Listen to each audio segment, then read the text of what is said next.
Sabe aqueles projetos que parecem verdadeiro caos, onde tudo foge do controle? Pois é, essa é uma realidade bem frustrante para muita gente.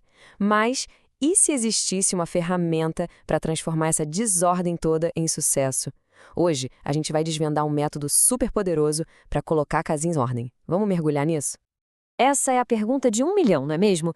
Parece que não importa o esforço, alguma coisa sempre pode dar errado. A comunicação falha, os prazos estouram, o resultado não tem nada a ver com o esperado. É um problema super comum, mas que felizmente tem solução. Para a gente entender o problema na prática, vamos dar uma olhada num experimento. Várias equipes receberam uma tarefa que parecia simples: construir um boneco. Só que as regras eram bem específicas. Tempo super limitado, ninguém podia ver o trabalho do outro e, o ponto principal, cada equipe montava só uma parte do corpo, numa linha de montagem toda quebrada. O objetivo? No final, ter um boneco apresentável. E aí, o que se pode esperar de um processo assim, né? As falhas são gritantes, ninguém tinha visão do todo, a comunicação entre as equipes era zero, faltava um plano claro. O resultado, como já era de se imaginar, foi um verdadeiro desastre. Virou um Frankenstein de peças desconexas, uma coisa que passou muito, mas muito longe do objetivo inicial.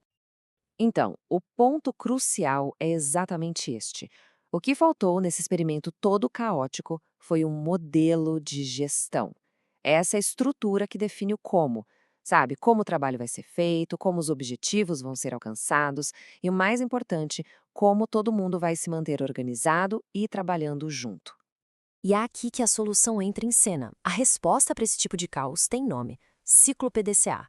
Uma estrutura que parece simples, mas é extremamente poderosa e que se baseia num pilar central: a melhoria contínua. Olha, o PDCA não é nenhuma novidade, não. É um método testado e aprovado no mundo inteiro. E o foco dele ataca justamente a falha do nosso experimento: trazer mais agilidade, mais objetividade e clareza para a gestão de qualquer processo.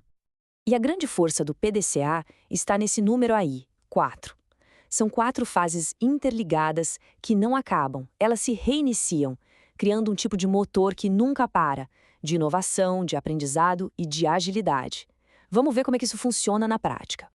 Tudo começa por aqui, na primeira fase, que talvez seja a mais importante de todas: planejar. Em inglês, plan, que é o P do nosso ciclo.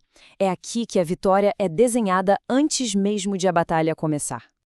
Um bom planejamento se divide em 5 passos bem claros. Primeiro, reconhecer o problema de verdade, a causa raiz, não só o sintoma que aparece na superfície. Depois, é hora de discutir as soluções em equipe, sabe? Colocar as ideias na mesa. A partir daí, a gente define a melhor abordagem, analisando os prós e contras de cada uma. Com a solução em mãos, é hora de criar um plano de ação detalhado: quem faz o quê, quando e como. E, por fim, um passo que é crucial: definir as métricas. Afinal, se não soubermos como medir o sucesso, a gente fica no escuro, né? Certo, com o plano sólido na mão, é hora de seguir em frente. Vamos para os próximos 3 passos que fecham o ciclo e dão vida à estratégia: executar, checar e agir. A fase do de executar é hora da ação, de tirar as ideias do papel. Mas executar é muito mais do que só fazer. O mais importante aqui é manter a comunicação afiada e, principalmente, coletar dados de forma sistemática. Cada passo, cada resultado, cada imprevisto, tudo tem que ser observado e registrado. É essa coleta de dados que alimenta a inteligência do ciclo. A importância dessa fase é tanta que a fonte original até destaca ela como a mais crucial do ciclo. E por quê? Porque é na execução que a gente gera matéria-prima para a inteligência do processo: os dados. Sem dados de qualidade, as próximas fases perdem totalmente o sentido. E o que a gente faz com todos esses dados? É aí que entra a fase check, ou checar. Nesse momento, a gente dá uma pausa na execução para poder analisar. É a hora de transformar aqueles dados brutos em informação valiosa, medindo os resultados de um jeito objetivo, sem achismos. E a checagem, na sua essência, é bem simples. É uma comparação.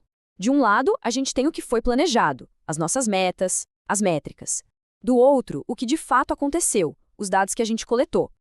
A pergunta é direta: a realidade bateu com a expectativa? E com base nessa comparação, a gente chega na última fase: act, ou agir. Aqui, uma decisão precisa ser tomada. Se os resultados foram ótimos, se a meta foi batida, aquilo que deu certo pode ser padronizado para garantir que continue funcionando. Agora, se não foi bem assim, é hora de agir para corrigir a rota. Isso nos traz para a verdadeira alma do PDCA. Não se trata de achar uma solução mágica e pronto, acabou. A ideia é criar um sistema que está sempre aprendendo, sempre evoluindo. A fase de agir, então, nos leva a 2 caminhos. Se a meta foi 100% atingida, perfeito! O processo pode ser finalizado e o foco pode ir para outra área que precise de melhoria. Agora, se a meta não foi atingida, isso também é uma informação valiosíssima. E esse é o ponto fundamental. Não bater a meta não é um fracasso, é uma oportunidade. A chave é identificar exatamente onde o processo desviou e usar esse aprendizado para traçar um novo plano, um plano ainda mais inteligente. É assim que a evolução acontece. Então, o objetivo da fase agir é triplo. Primeiro, identificar os desvios para entender o que não funcionou. Segundo, retomar o foco nos objetivos para não perder o rumo. E o mais importante de tudo, reiniciar o ciclo com base nesse novo conhecimento. É isso que garante que a inovação e a agilidade nunca parem. Para fechar, tem uma citação da fonte que resume tudo de forma brilhante. Planejar é decidir de antemão qual é e como será a vitória. O sucesso não acontece por acaso. Ele começa com essa decisão, clara e antecipada. O planejamento é, sem dúvida, o primeiro passo para a conquista. Então, a pergunta que fica não é sobre o PDCA, mas sobre a aplicação dele. Olhando para o nosso trabalho, para os projetos do dia a dia, que processo poderia começar a ser melhorado hoje mesmo usando essa estrutura simples e tão poderosa? Fica aí a reflexão. Muito obrigado pela companhia e até a próxima.